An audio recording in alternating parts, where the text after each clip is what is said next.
Hello gainers, I'm Ralphie and welcome to my channel called Fitter Philosophy, which is all about experience-based stoic philosophy, practical stuff, non-academic, and essentially taking what we learn from life as we go through life, the way we interpret it, not from what we're told or encouraged to believe by the media, but for what we find for ourselves, what we notice for ourselves, because we are the constant companions of human behaviour living on this planet as we do. And the one thing that you do notice is that many people around us leave things to the last minute. It was something that occurred to me that was worth talking about following my last video at the riverside in a beautiful spot. And I was out for an afternoon walk, and as usual there's two places that you get proper original thoughts, your own thoughts, and that is when you're out for a walk in the world's great free theme park, which is the countryside. And where I am, the countryside is particularly beautiful, and it never ceases to fascinate me in all its different shades throughout the seasons. But I'm out there having a walk, and I'm mindful of books I've been reading recently, where remarkable human insight by a few exceptional people meets advanced developmental science being researched at this very moment in time. And I was talking about water, and that water has memory, because water is more than simply a form of hydration. It's more than the liquid that makes up the seas and the oceans and reservoirs. It's so much more than that. It has other properties beyond the superficial that we are taught at school and then encouraged to accept as normal when we're adults. But when we're out for a walk, or also when we're sitting in a bath, I also find that a remarkable place for having original thoughts. I was thinking that there is more reality exists than within the range of our senses, which become dated fairly soon, particularly at the moment in the age we're living in. They become dated fairly soon because science discovers new things. Whether it's the information coming from telescopes and satellites, the universe around us, or whether it's just sitting contemplating a slow-running river and with the realization that water has memory. And I was thinking at the time of the experiment that scientists did, where they took 2 glasses of water, and in one glass of water they wrote the words hate, and on the other glass of water they wrote the word love. And then after a short while they actually viewed the water through a high definition microscope and discovered that the molecules, the nanoparticles of the chemicals that make up water, hydrogen and oxygen, were actually a different shape, as if they were responding to a different frequency, depending on this human interaction. And it's certainly the case that we can go into, say, a house of good people, friendly people, kind people, and you get a very, very different atmosphere. It's even more than the subconscious. It's kind of half in the subconscious and half in the conscience.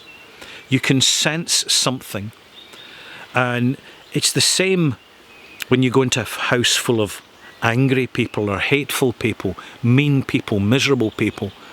You get that atmosphere there. The world around us, to a greater degree, is actually, it is generated, the frequency is affected and generated by ourselves and our mindset. And you may notice, particularly observing people around you wherever you are, that those that are glued to the news, those who are living in fear and anger and blame and wanting more and being prepared to offer and give less to others, they tend to generate that more negative frequency. Whereas those who are considerate and good company and positive in the interactions with us, they generate more of a positive energy, and we pick up on that, and it encourages us to generate that frequency ourselves that they're on through our own positivity. And then I find myself drawing back from that particular thought and looking at an overview of the world at the moment, the way it's presented with there's wars going on, which are terrible things to happen, but they're very much part of the human condition. And in fact, we've got to expand our consciousness and view more than a battlefield as a place of war.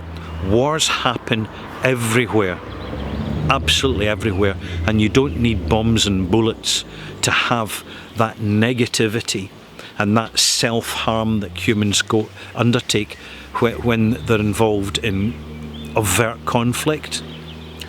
And a war may be presented as something isolated, but it's part of a far bigger conflict, which is the constant companion of the human condition.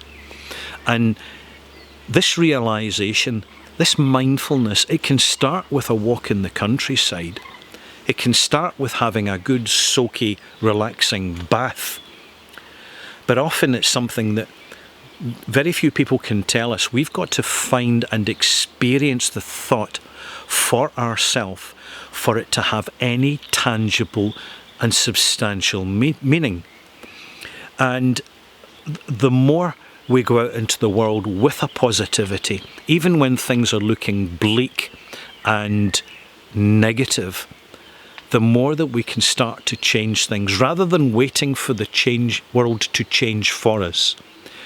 We can change ourselves a little bit more, and as a direct result, we emit a more positive frequency in our lives, which affects those around us. And it helps protect us because we become more aware of others who are positive because of our own positivity. And likewise, we become more aware of those who are negative, those who are feeding on negativity, whether it's fed to them through the media, or the internet, or their attitude, or the activities they engage in. Ultimately, there is a far greater power at work here beyond the scope of human understanding. And although we can't really measure it, simply to know it's there is a great start. And I would conclude this video by saying, it's not the big changes that we make, it's the little changes all the time and the little reminders all the time to be cautious of negativity and how it can bring us down, and to be embracing of positivity and how it lifts us up, whatever our circumstances in a rapidly changing world that's full of fear-mongering and negativity. And that's what's being fed to us for a very specific and deliberate reason, and that is to keep us down, keep us suppressed, because at that point we're operating on a lower frequency in this life. And unfortunately, that lower frequency attracts other low frequencies.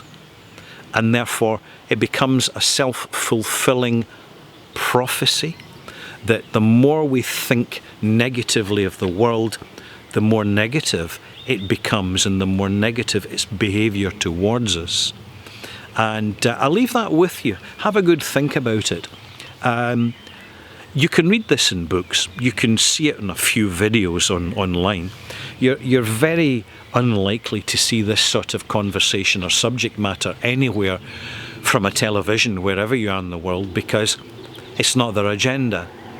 So I'm sharing something practical here that I observe. I was suspicious of it when I was younger, but I couldn't articulate it. But I'm older now and I can articulate it.